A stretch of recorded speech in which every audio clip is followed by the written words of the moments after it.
the big podcasters are all negative. I mean, we know the news is negative, but like, I listen to Joe Rogan sometimes, and I've largely stopped because, God, I just feel worse about the world after listening to his show. And he's the biggest show there is, and he's a comedian. I think a lot of people listen to his show because he's a comedian, you know?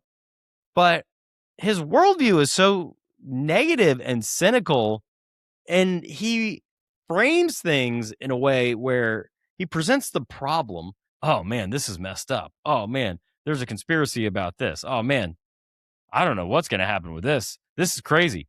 It doesn't present any solutions ever. It's just like, this is what's wrong with the world.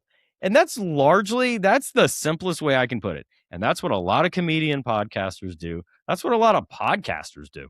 They follow the same tropes that the old media, the 20th century media, used to get audiences, right? Fear, outrage. You got to stay tuned, because if you don't, you're not going to know this terrible thing that's happening to the world that you can't do anything about. And, comedians especially are hard because, and look, I don't want to rip on Joe Rogan. He's a really talented guy. He's a great comedian. But other comedians too, like Tim Dillon is another one that like, oh, I saw this episode of Tim Dillon. And I'm like, oh, he was talking about data centers. I find data centers really interesting. More on that in a second. But he's going over this news story about this family that is getting eminent domain out of their house in Georgia so they can build a transmission line for a data center. And, I'm not sure what Tim Dillon's stance is on data centers. I was almost naive enough to think that it would be kind of like my libertarian view, which is, yeah, let it be. No, it's of course cynical. The billionaires are just there to fuck us. They're going to do whatever they want. You can't do anything about it. Kind of nihilistic. And that is just a default for a lot of comedians. They're sarcastic, cynical people. That's part of what gives them that skeptical worldview. But it doesn't make for like a very like good show.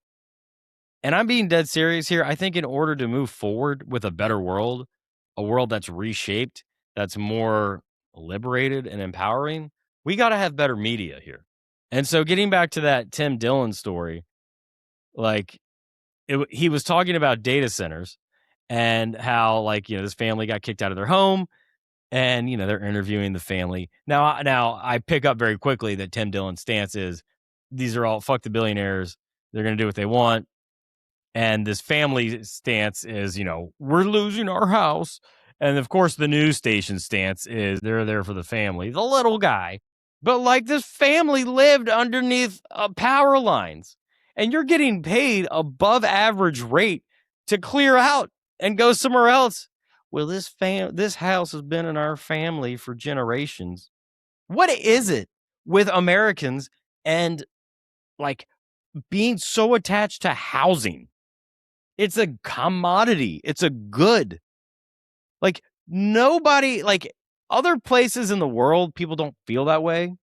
Look at Japan. They are not like this at all. In Japan, because everything has been destroyed over and over by like earthquakes or, I don't know, the Allies firebomb Tokyo or Godzilla, they're adept at rebuilding their housing. They're not attached to it. In fact, they don't want old houses. Why are we obsessed with like old multi-generational houses? I don't get it. Rebuild new, rebuild better, have better housing. It should be like a car. And, nobody clings to a Honda Civic and says, well, this Honda's been in our family for generations. No, you drive it around until you get 300,000 miles on it. And then the next time you drive it into a ditch, that's it. It's over. You leave it, write it off, get a new Honda Civic. Why aren't we like that with housing? And I have libertarian views, but I'm kind of pro eminent domain. I kind of think like when we're building something cool and the criteria should only be what Brandon Beard thinks is cool, That should be allowed. Airports, theme parks, data centers.